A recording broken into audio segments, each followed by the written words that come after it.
Okay, so we're here for the next installment of Traveling While Disabled. I was initially optimistic because I discovered that the Department of Transportation, under our friend Pete Buttigieg, has a Bill of Rights for passengers with disabilities. And it says lots of really good things, like disability is not only things that affect your legs. There are lots of kinds of disabilities and different things that people need.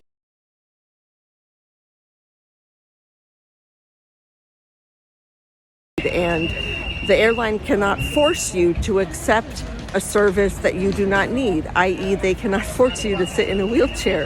And it also says things that are very important to me, like they have to help you stow your things, because my problem is this, right? Affecting my hands and my arms.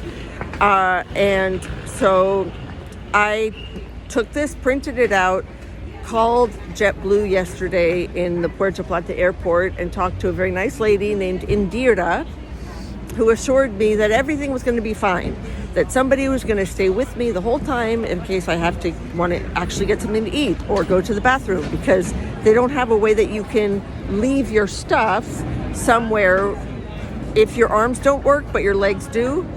Yeah, you just people are parked in wheelchairs and peeing their pants, I guess, or something. Like, you're just stuck. They leave you there and then you're stuck until someone puts you on the plane.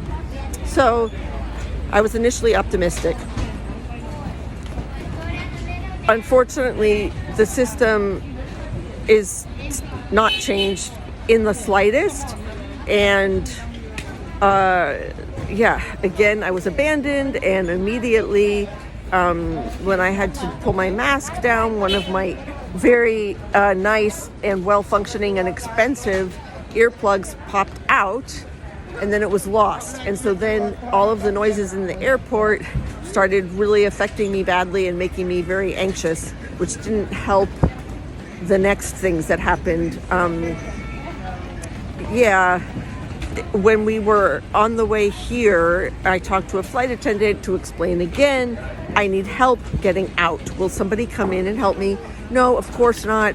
And even after I waited for everybody to be off the plane, the remaining flight attendant, whose name was Ganesh, I noted, he was not in his more godly mood. He was more in his mood of everyone wants to fight with me.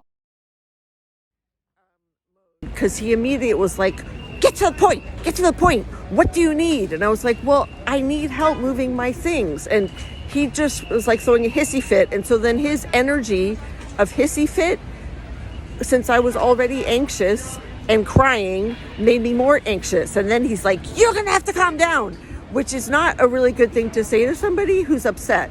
Like, that's not a good way to get somebody to calm down.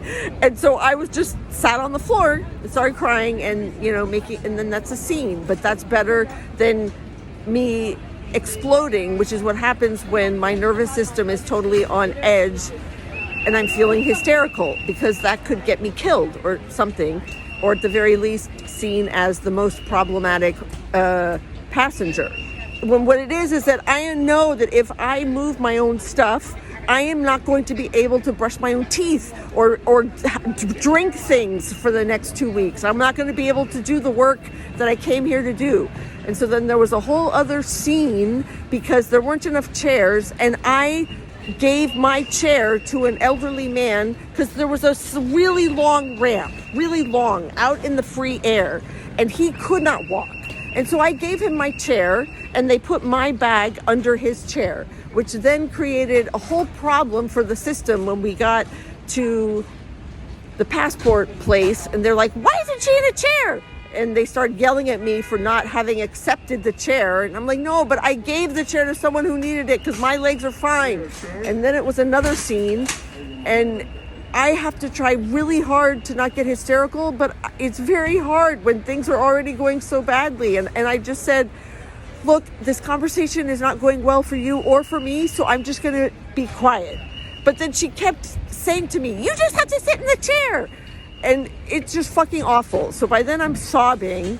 And then they just want to get rid of me as soon as possible because I'm making them look bad, or I don't know. Like, maybe crying was the best possible thing I could do, because if I actually explode and start screaming about what's wrong with disability policy in airports, you definitely don't make any friends with the people who have to work inside the system.